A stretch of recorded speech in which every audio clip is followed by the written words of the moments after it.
La química es aquella ciencia que estudia toda la materia que nos rodea, desde el agua que bebemos cada día hasta los materiales que componen el dispositivo móvil u ordenador desde el cual estás viendo este vídeo.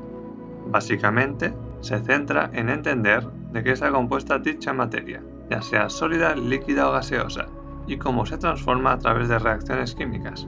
Dicho esto, queda claro que la química tiene un papel vital en nuestra vida y que su ámbito de estudio abarca una enorme cantidad de temas. Pero, ¿sabes cuáles son las principales ramas de estudio de esta ciencia? Si te interesa descubrirlo, no te vayas de este vídeo porque ¡comenzamos! Actualmente, en las universidades se puede ver una división de las vertientes de estudio en un total de 4 más 1 ramas diferentes. Digo 4 más 1 porque 4 de estas ramas son las que componen la química fundamental, es decir, la orgánica, la inorgánica, la física y la analítica. Dichas ramas se dedican al estudio base de esta ciencia, mientras que la quinta rama, la química industrial, se encarga de escalar los descubrimientos de la química fundamental a una producción lo suficientemente grande como para satisfacer las necesidades de la población en productos tan variopintos como medicamentos, materiales de limpieza, materiales de construcción o dispositivos electrónicos. Al principio del vídeo habíamos dicho que la química se encarga de estudiar la composición de la materia y la transformación de la misma, además, evidentemente, de revelar los fundamentos energéticos de dichos procesos. De las 4 ramas básicas de la química, se podría decir de forma muy simplificada que la orgánica y la inorgánica se encargan de destapar los procesos de transformación de la materia. Por una parte, la orgánica se centra en estudiar cómo los compuestos orgánicos, es decir, aquellos formados por un esqueleto de carbono unido covalentemente con otros átomos como hidrógeno, oxígeno, nitrógeno y, en menor medida, fósforo y azufre, interaccionan entre sí para dar lugar a nuevas entidades químicas también basadas en el carbono. Aquí es importante destacar que no hay que confundir la orgánica con lo vivo, pues si bien todo lo vivo está formado por materia orgánica y, por lo tanto, entra dentro del campo de dicha rama, existe una gran variedad de compuestos orgánicos que no forman parte de los seres vivos, siendo los ejemplos más evidentes los disolventes industriales, los plásticos o la mayoría de los medicamentos. Más allá del carbono, la tabla periódica muestra la existencia de decenas de elementos más, como el hierro, cobre, calcio, sodio, cloro, oro, plata, silicio y muchos más. Y aquí es donde entra en juego la química inorgánica, que se encarga de estudiar las propiedades y las reacciones químicas que tienen lugar en compuestos que no están formados por esqueletos covalentes de carbono. Entre ellos se encuentran los minerales, las rocas, el silicio con todos sus usos en electrónica, los metales que tan importantes han resultado en la historia de la humanidad, el tan valioso oro e incluso el agua. En definitiva, la orgánica y la inorgánica se encargan de estudiar cómo se forma y qué estructura y propiedades tiene toda la materia que nos rodea.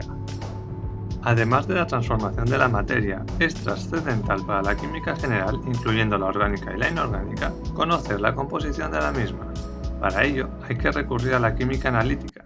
Tal como su nombre indica, la analítica se encarga de analizar la composición de la materia y, a través de una gran variedad de técnicas, separar, identificar y cuantificar cada uno de los componentes que forman un material, ya sea a nivel atómico o de moléculas.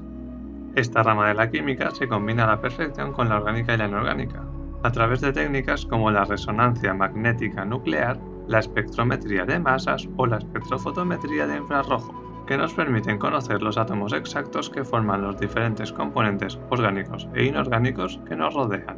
Sin embargo, la analítica no se queda aquí, pues también es la que se asegura de que los alimentos que tomamos y las aguas que bebemos tengan ciertos parámetros de calidad para garantizar su salubridad, midiendo, por ejemplo, la cantidad de mercurio en los pescados o la de calcio en las aguas, entre muchas otras cosas. Por último, no debemos olvidar que todo lo que hemos contado hasta ahora no existiría sin entender las bases teóricas de la química. Y aquí es donde entra la 4ª rama de dicha ciencia, la química física o físico-química. Esta disciplina estudia los cambios de energía y la cinética en las reacciones orgánicas e inorgánicas que componen los materiales de nuestro mundo. Se trata de la materia que ha desarrollado una teoría atómica para el átomo de hidrógeno, y además ha excavado hasta lo más hondo en teorías sobre electroquímica y fotoquímica, que son áreas de vital importancia para el desarrollo de la mayoría de técnicas analíticas que se utilizan a día de hoy. Con esto ya hemos recorrido por todas las ramas básicas de la química, que al llevarla a grandes escalas nos permiten pasar a la química industrial, de la que hemos hablado al principio del vídeo. Aún así, debe quedar claro que los bordes de estas disciplinas no están del todo bien definidos y se acaban mezclando entre sí, y también con otras ciencias cercanas como la biología o la física. Por ejemplo, al juntar química orgánica con la biología, entramos de lleno en la que podríamos llamar una subrama conocida como bioquímica, que investiga la química que ocurre dentro de los seres vivos. Además, por ejemplo, los compuestos de carbono pueden interaccionar con metales, dando lugar a compuestos híbridos entre la orgánica y la inorgánica, creando así la subrama de la química organometálica. Otro ejemplo sería la unión entre la inorgánica, la química física y la física en sí, que abre la veda en todo el estudio de la ciencia de materiales o la nanotecnología. También la química orgánica se puede fusionar con la farmacia para sintetizar fármacos y estudiar su efectividad y su toxicidad, en una disciplina que se conoce como química farmacéutica. O, como último ejemplo, si juntamos la química analítica con la bioquímica, entramos de lleno en lo que se conoce como análisis clínicos. En definitiva, como podéis ver, existe una gran cantidad de subramas dentro de la química, pero pese a todo, la base de la química está compuesta por estas 4 más 1 ramas de las que hemos hablado en el vídeo, que se van relacionando entre sí para generar nuevas disciplinas. Así que ahora, para acabar, os lanzo una pregunta. ¿Estáis de acuerdo con esta división de las ramas de la química o cambiaríais alguna cosa? Espero vuestras respuestas en la caja de comentarios y muchas gracias por ver el vídeo. Nos vemos en el siguiente.